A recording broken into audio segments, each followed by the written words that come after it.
عمرك سألت نفسك لما حلمك يصطدم بحلم غيرك مين المفروض يتنازل؟ طب لو كل طرف شايف ان حلمه هو الحق المطلق، هل ينفع نتكلم ساعتها عن سلام؟ الصدام اللي هنحكي عنه النهاردة ده مش بس حرب، ده تصادم أحلام وأهداف وتكشف أوراق وقوة لأول مرة. انت فاكر ان دي مجرد مواجهة بين دولتين؟ في الحقيقة يا صديقي دي مواجهة بين حلمين. الحرب دي مش حرب عادية، لأن هنا بنتكلم عن دولتين، واحدة معاها أكبر ترسانة صواريخ في الشرق الأوسط، والتانية معاها أقوى سلاح جو وتكنولوجيا في المنطقة كلها. واحدة بتراهن على الكم والتانية بتراهن على الدقة. واحدة مستعدة تخسر آلاف والتانية مش عاوزة يتخدش عندها زجاج.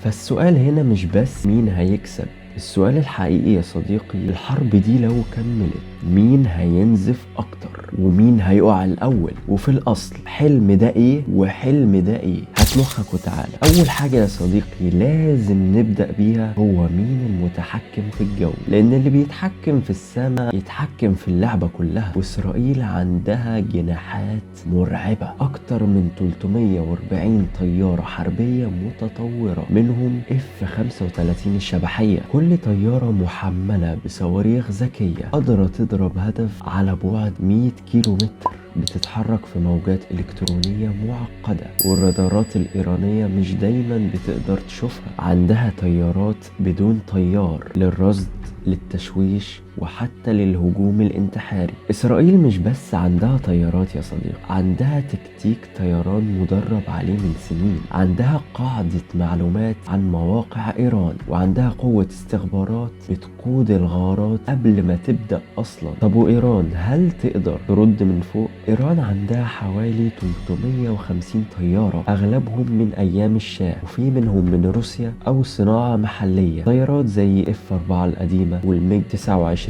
والسيخوي 24. ما عندهاش قدرة حقيقية على منافسة طيران إسرائيل، بس عندها ورقة تانية أقوى، الدرونز. هنا بقى ندخل على أخطر حاجة حصلت في المعركة دي. إيران عرفت إنها مش هتقدر تنافس إسرائيل في الطيران التقليدي، فقررت تظهر جيشها من المسيرات بكميات ضخمة وبأشكال مختلفة. إيران عندها ترسانة من المسيرات زي شاهد وزي مهاجر 136 وغزة 149، وده بيخليها تراهن على الكم والضرب المتكرر مش على الدقة العالية. طيارات انتحارية بعضها بيطير لحد 2000 كيلو متر، وبعضها بيطير على ارتفاع واطي عشان يتفادى الرادارات. فجأة بقى عندك سلاح رخيص بيضرب بكميات وبيعدي من الرادارات زي السرطان. بس المشكلة إسرائيل عندها الكيماوي ضد السرطان ده، أنظمة دفاع متكاملة تقدر تعترض المسيرات دي، وحتى لو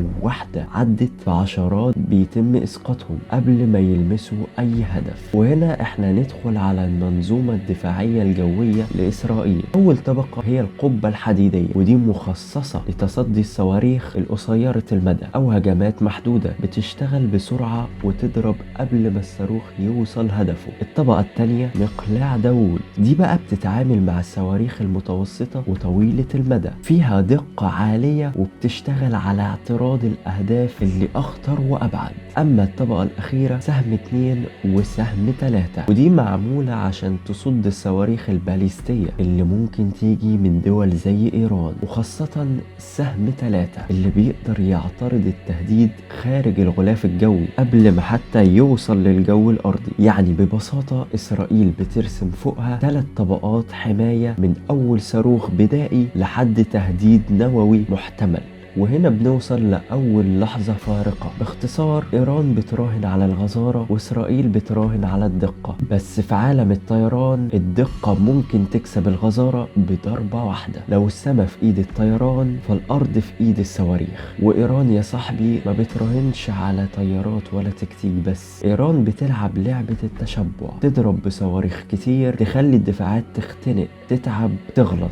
وأول ما الغلطة تيجي ينفجر قلب الهدف. إيران عندها أكتر من 3000 صاروخ باليستي زي سجيل، صاروخ بعيد المدى يوصل لأكتر من 2000 كيلومتر، وصاروخ عماد، صاروخ موجه بالأقمار الصناعية يقدر يضرب أهداف بدقة عالية، صاروخ قيام من غير أجنحة مصمم عشان يتفادى الرادارات ويضرب فجأة، وصاروخ شهاب دي السلسلة الأقدم لكن ما زالت فعالة وبتخدم لحد النهاردة. إنما أخطرهم صاروخ اسمه فاتح، صاروخ فرط صوتي سرعته توصل ل 15 ضعف سرعة الصوت، وده معناه ان الرادارات ما تلحقش حتى تعمل انذار ان هو جاي. مش بس الصواريخ، كمان مئات المسيرات الانتحارية اللي بتطير من غير ما تتشاف. الهجوم اللي حصل مؤخرا على اسرائيل كان مزيج من ده كله، صواريخ باليستية ومسيرات ورشقات متزامنة من 6 محاور، لكن النتيجة اكتر من 90% من الصواريخ تم اعتراضها، والمسيرات معظمها وقعت قبل ما تشوف اي هدف. ورغم ان في اصابات حصلت في بعض المدن الإسرائيلية، لكن لو حسبتها الخسائر الفعلية كانت محدودة جدا مقارنة بالكميات اللي خرجت. وهنا ندخل على الخصم اللي مش سهل. إسرائيل يا صديقي زي ما قلت لك عندها 3 طبقات الدفاع الجوي، كل طبقة بتتواصل مع التانية وبتشتغل بشكل شبه آلي. الأنظمة دي مش نظرية، دي مجربة ميدانيا في سنين في حرب غزة ولبنان، والدقة وصلت لآخر هجوم 92% اعتراض ناجح للصواريخ اللي اتوجهت للمدن الكبيرة. لكن المنظومات دي يا صديقي غالية جدا، كل صاروخ اعتراض ممكن يكلف من 40 ل 80 ألف دولار، يعني الدفاع نفسه بيكلف أكتر من الهجوم. طب فكر فيها كده، لو إيران فضلت تضرب مش لازم تصيب كل مرة، يكفي إنها تخلي إسرائيل تصرف لحد ما المنظومات نفسها تتعب أو تتلف، وساعتها هتكون كارثة إسرائيل. بس مين عنده القدرة يستحمل المصاريف دي أكتر؟ لأن الحرب مش بس بالرصاص، دي بالحسابات كمان. إيران اقتصاد بيتنفذ بالعقوبات، مفيش استثمارات كبيرة، عقوبات أمريكية خانقة، والنفط بيباع بصعوبة وغالبا بخصم كبير. جزء كبير من دخل الدولة بيروح على تمويل جماعات إقليمية زي اللي في لبنان واللي في اليمن واللي في العراق، وده غير تكلفة الحرب نفسها. صواريخ كتير خرجت في الهجمات الأخيرة، منشآت اتدمرت بالكامل داخل إيران، محطات نووية، مطارات، قواعد صاروخية، ده غير العلماء الكبار اللي اتقتلوا وكبار القادة، ومصانع تصنيع السلاح نفسه بقت هدف مباشر. بمعنى تاني كل طلقة بتضربها إيران بيدفع ثمنها الشعب الإيراني من لقمة عيشه. لكن إسرائيل خزينة مدعومة من أمريكا، الدعم الأمريكي السنوي العسكري 4 مليار دولار تقريبا. ميزانية الجيش في 2024 أكتر من 24 مليار دولار. اقتصاد مستقر، صناعة تكنولوجيا متقدمة، واستثمارات خارجية ضخمة، قدرة تعويض سريع لأي خسارة. يعني لو الحرب استمرت بالشكل ده إسرائيل تقدر تصمد سنين، لكن إيران كل يوم بيعدي بيكلفها أكتر من اللي تقدر تحمله. بس الكلام ده على الورق، لكن الحقيقة مختلفة يا صديقي. ممكن إسرائيل ما تتحملش كل ده لمدة شهرين بس. إسرائيل بتضرب أهداف دقيقة، بتقتل قيادات وبتقصف بنية تحتية حساسة. إيران بتضرب كميات لكن معظمها بتتصداله، والباقي ما بيغيرش كتير من المعادلة. واحدة بتتعب تدريجيا والتانية لسه بتتنفس بالراحة. لكن دي مش نهاية القصة، في نقطة لسه ما فتحناهاش، نقطة لو اشتعلت كل اللي فات بيبقى مجرد تمهيد،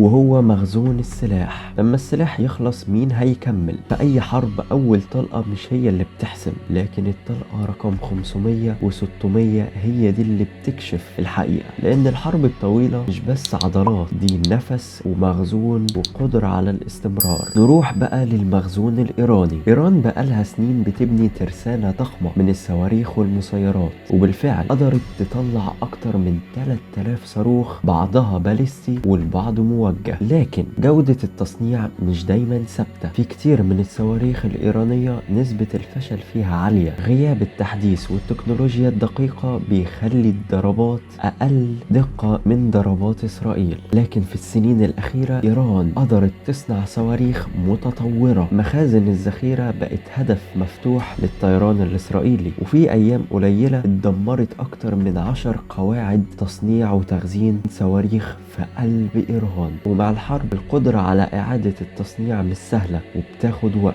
يعني إيران معاها كتير لكن مش مضمون يدوم. إسرائيل مش بتراكم صواريخ كتير، كل صاروخ بيطلع من عندهم بيضرب هدف بدقة جراح. عندها مخزون ضخم من ترسانة صواريخ متنوعة بتغطي كل السيناريوهات، زي صاروخ دليلة، صاروخ ذكي جوال يدور على هدفه بنفسه، يطير لمسافات طويلة ويضرب أهداف متحركة بدقة عالية جدا. وزي سبايك، ده صاروخ مضاد للدبابات بيطلق من الأرض أو الجو أو البحر. في كاميرا توجيه دقيقة جدا، يشوف ويختار يضرب ايه ويروح لفين. وعندنا تاني صاروخ تمير، وده قلب القبة الحديدية، الصاروخ اللي بيطلع يعترض اي تهديد جاي، سواء كان صاروخ او قذيفة هاون. لكن اخطرهم اريحة، ده مش مجرد صاروخ، ده صاروخ باليستي عابر للقارات. ده غير ذخائر ذكية بتستخدم GPS واستشعار حراري، وعندها خطوط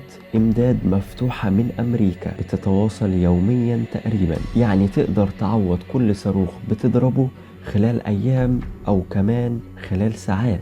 وده الفارق الحقيقي. ايران بتراهن على ترسانة اللي عندها، لكن اسرائيل بتراهن على ان الترسانة دي مش هتخلص. بس زي ما في دول بتدعم اسرائيل، في دول تانية بتدعم ايران حتى لو من تحت الترابيزة. لو الحرب كانت بس بين اسرائيل وايران كانت ممكن تتحسم بسرعة، لكن الحقيقة دي مش بس حرب بين دولتين، زي ما قلت لك دي حرب احلام، انظمة وتحالفات. ايران مش لوحدها، عندها أذرع في كل مكان، الجماعات في لبنان وفي اليمن، وجماعات في الحشد الشعبي في العراق، وبعض الجماعات لسه موجودة لحد دلوقتي في أطراف سوريا. كل واحدة من دول بتمثل نقطة ضغط إضافية على إسرائيل. المعادلة الإيرانية واضحة، أنت تضربني أنا هخلي الحدود كلها تولع فيك. بس كل الجماعات دي عندها نقطة ضعف واحدة، وهي ان قوتها مش مستقلة، مربوطة دايما بإيران. لو إيران اتقطعت الكل ينهار. في بقى نقطة مهمة جدا، روسيا كانت بعت حوالي 300 خبير وعالم في محطة بوشهر النووية في إيران، وروسيا أمرتهم انهم يدعموا إيران في التصنيع. ورغم الحرب اللي حصلة فروسيا بتأمرهم انهم يكملوا. وكمان روسيا وإيران وقعوا اتفاقية شراكة استراتيجية، لكن دون التزام واضح للدفاع العسكري المباشر. الصين موقفها دبلوماسي، أدانت الضربات الإسرائيلية على إيران ووصفتها بانتهاك للسيادة، طلبت بضرورة احترام سيادة إيران. وفي بعض المصادر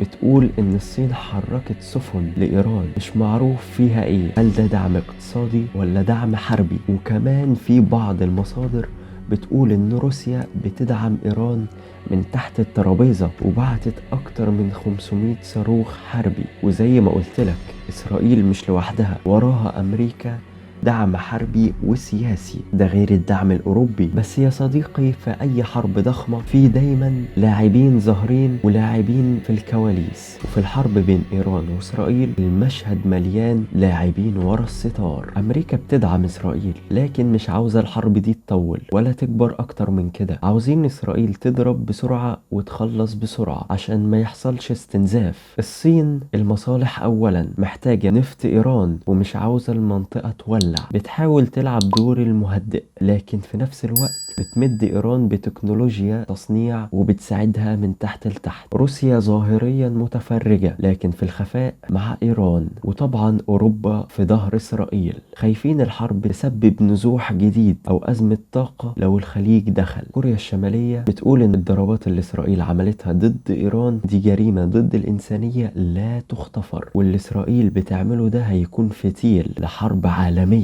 وفي مصادر بتقول إنه دعم إيران اقتصاديا اقتصاديا، ان كوريا دعمت ايران اقتصاديا. هنا بقى نوصل لسؤال الحلقة: اسرائيل ولا ايران؟ مين الاقوى ومين هيكسب؟ لو حسبناها عسكريا، التفوق الجوي لاسرائيل، التفوق الدفاعي لاسرائيل، الدقة والتمويل والتكنولوجيا لاسرائيل ظاهريا، لكن باطنيا فروسيا والصين وكوريا الله اعلم بيعملوا ايه من تحت لتحت. لكن لو حسبناها من ناحية الكم، ايران عندها صواريخ اكتر، مسيرات اكتر، اطراف قتالية منتشرة، دعم خفي من الصين وروسيا وحتى من كوريا. لكن الصوت العالي من غير نفس طويل بيتعب. اللي يكسب المعركة دي مش شرط يكون الأقوى عسكريا، اللي يكسب هو اللي يعرف يختار اللحظة الصح للهجوم. كده أنا تقريبا قلت لك كل المعطيات لإيران وإسرائيل. أحب أسمع رأيك، مين هيكسب في الحرب دي؟ هما بيتخانقوا مش عشان ينتصروا، لكن